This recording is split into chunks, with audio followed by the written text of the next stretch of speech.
Morning, partners. We're doing a cut test video today. And we're going to be testing this fixed blade. This is a fixed blade that I made. So we're going to see how I did with my heat treat, with my grinds, everything. This is completely on me if it doesn't do well. Which I don't expect it to do super well.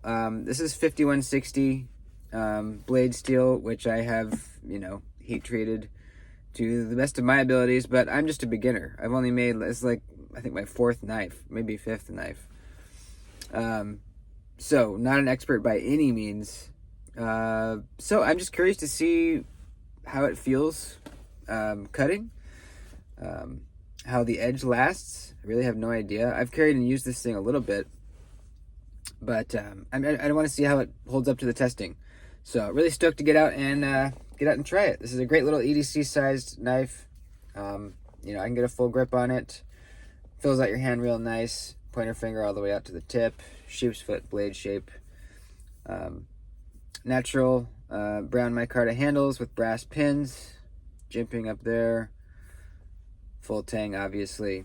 So let's get out there and see how it does. A little nervous. Hope it doesn't do really bad. All right, folks, here we go. First testing of the Duties Daggers custom fixed blade.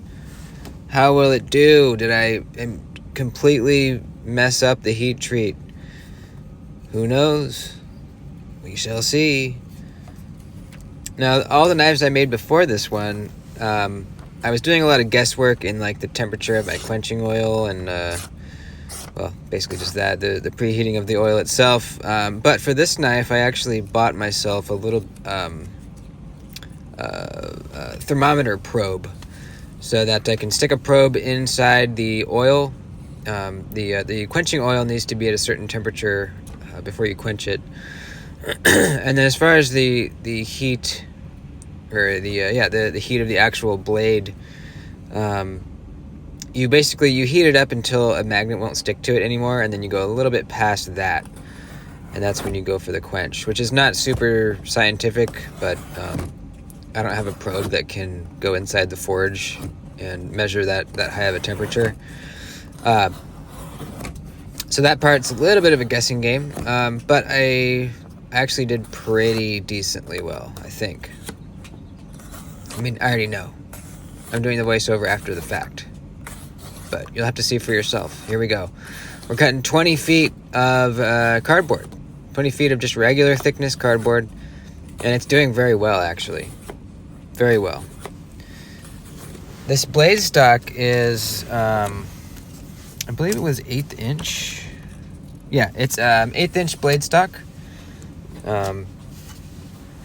So it's, I didn't take down the blade stock thickness at all, so it's still 1/8 inch here in the finished knife. And I haven't taken a measurement behind the edge. It's not super thin, but it's relatively thin. Full flat grind.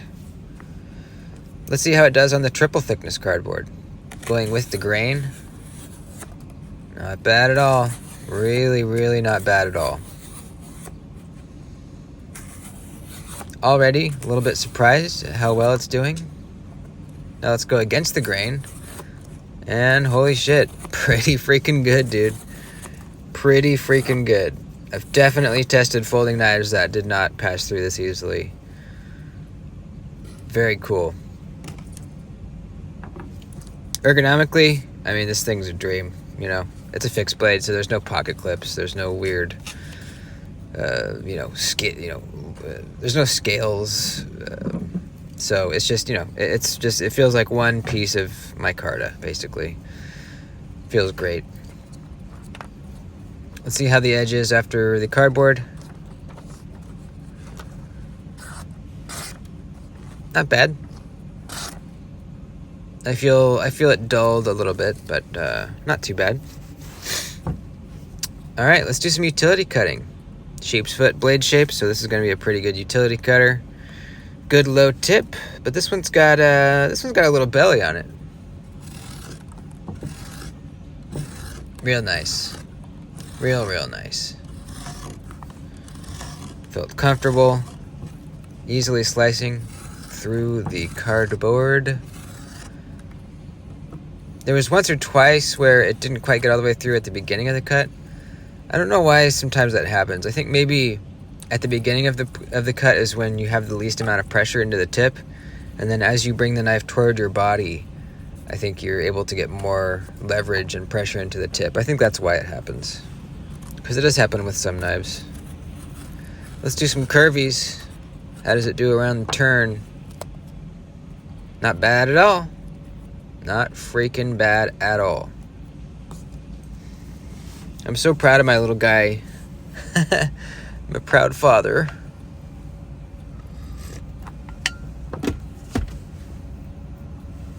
The glove test.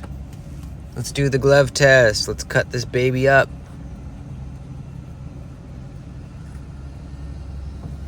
Chop it.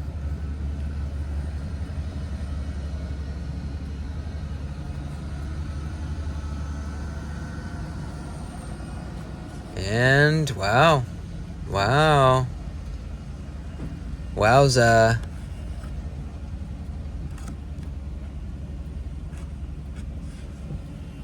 A little bit of sawing, but not much at all. Pretty damn good. Yeah, clean cuts.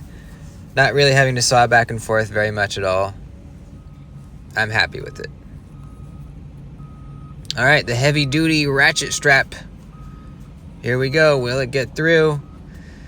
It's not a very long blade, so, obviously there's not a whole lot of blade to be dragging along the strap, to cut it all the way through.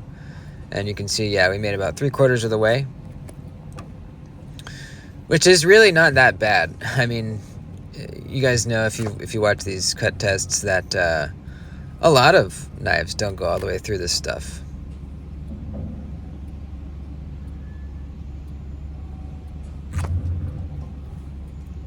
Yeah, about 3/4 of the way, maybe a little bit further. So overall, I'm fine with it.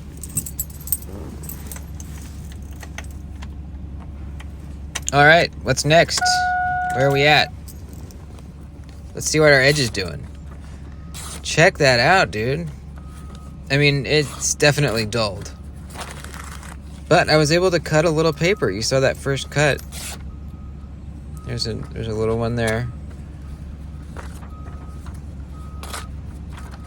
Yeah, it's definitely much duller, but there was a clean one. Clean-ish. There was a clean-ish one.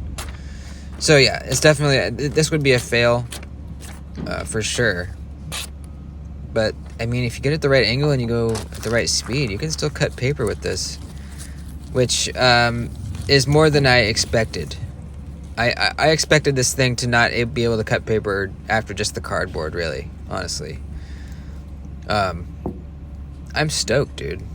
Let's see how it strops back. I feel like it's going to strap back well. This is not a super duper hard steel. So as I'm doing this, again, we're doing 10 strokes per side, and then flip the strap over, 10 per side over there. As I'm strapping it, let me tell you really quick about kind of how I came to make this knife. I got into knives. Even before that, I always wanted to make a sword. When I was like 12, 13, my grandpa was a metal shop teacher, and he helped me build a replica Lord of the Rings sword. It was Aragorn's ranger sword that we made. And I loved that thing so much. It was just made out of mild steel, so it bent as I played with it.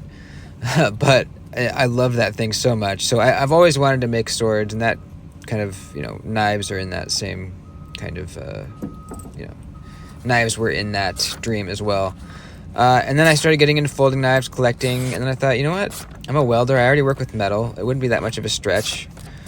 So I bought an anvil. I bought a forge, single burner forge, and I made my tongs from scratch.